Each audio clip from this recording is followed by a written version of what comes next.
L'abbatiale de Valbourg fête cette année son 950e anniversaire. Une église remarquable, à l'architecture particulière, elle est romano-gothique. Elle est romane dans la nef, dans la partie basse de la nef uniquement. On le voit aux fenêtres en plein cintre et aux moellons en grès, de grosseur inégale, ce qui est aussi typiquement roman. Et ce n'est qu'au XVe siècle, en 1456 exactement, que la partie romane de la nef a été rehaussée par la partie gothique, de même que le clocher qui est gothique et le chœur devant. On s'aperçoit que le clocher est exactement au milieu de l'église, ce qui est aussi une particularité de Valbourg. L'abbaye bénédictine de Valbourg fut fondée en 1074 par le comte de Montbéliard, Thierry Ier. De cette abbaye ne subsiste aujourd'hui que son église. Selon la tradition, 2 moines bénédictins auraient établi leur cellule monacale près d'une source consacrée à sainte Walburge. Mais c'est surtout ce qui est connu, surtout chez nous, c'est sainte Walburge, qui a vécu au 8e siècle. Donc elle n'était jamais ici, puisque chez nous ça commence au 11e, 12e siècle. Donc ce culte, il l'a amené avec eux, et petit à petit, le village qui s'est créé autour s'est appelé Sainte-Walburge d'abord. Et ce n'est qu'à la Révolution française que le nom a été laïcisé en Valbourg. Attention aux marches.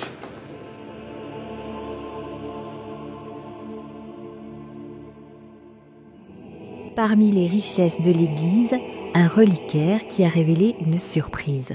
Il contient un flacon d'huile sainte et au-dessus un fragment d'os de sainte Walburge.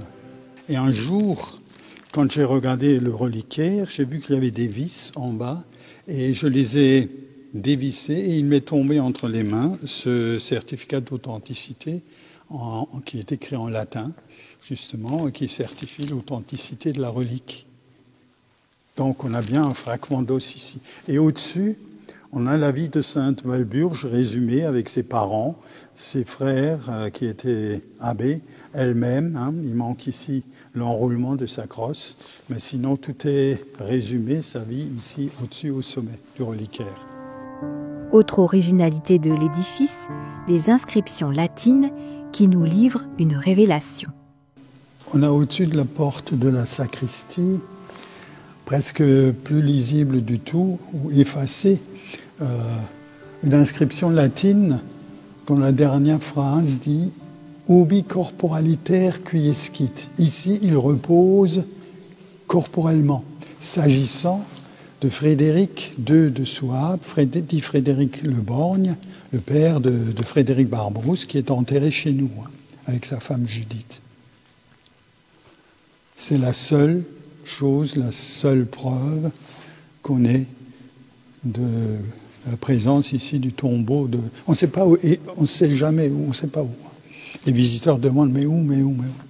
Si on le savait, on pourrait faire des choses intéressantes d'un point de vue touristique. Autre trésor de l'abbatiale, ces fresques datant du XVe siècle représentant les 11 apôtres, malheureusement endommagés par la guerre de 1945.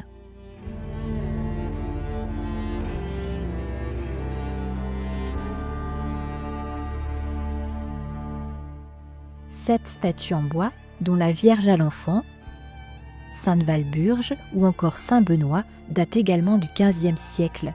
Des richesses exposées au regard des fidèles qui peuvent apprécier et admirer leur beauté.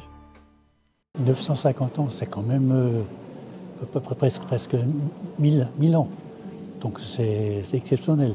Et de voir comment tout ça a été conservé, tout ça, et comment ça a été bâti dans le temps. C'est toujours impressionnant.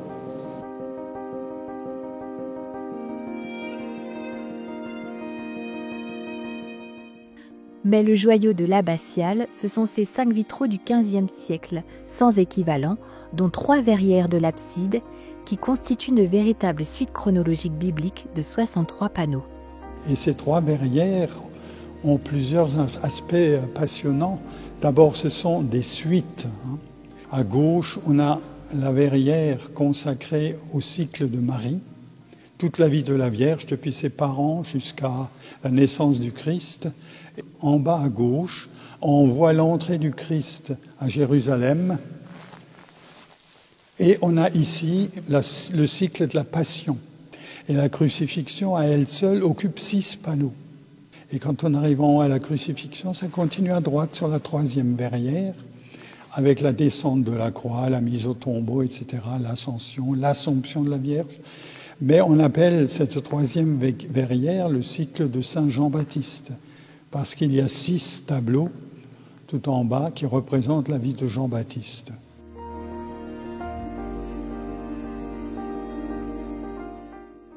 Vous connaissiez le bleu de la verrière de la cathédrale de Chartres? Il existe le bleu de Valbourg. Pourquoi le bleu de Valbourg? Parce que c'est la couleur dominante.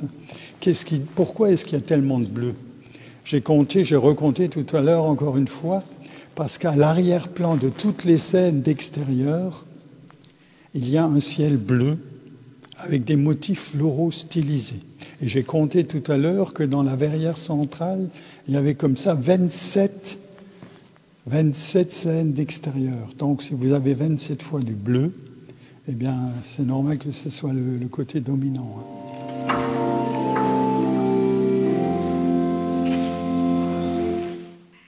Ces vitraux exceptionnels, tout juste rénovés grâce à la commune de Valbourg, ont fait l'objet d'une bénédiction lors de la visite pastorale de l'archevêque de Strasbourg. J'invite vraiment tous ceux qui pourront se rendre en ce lieu à y venir pour contempler ces vitraux, de préférence évidemment un jour où le soleil brille afin de profiter de toute la lumière à travers ces vitraux. Au fur et à mesure de la rénovation de l'édifice, l'abbatiale révèle de nouveaux trésors et surprises. Mais nous a-t-elle tout révélé? Avons-nous tout découvert?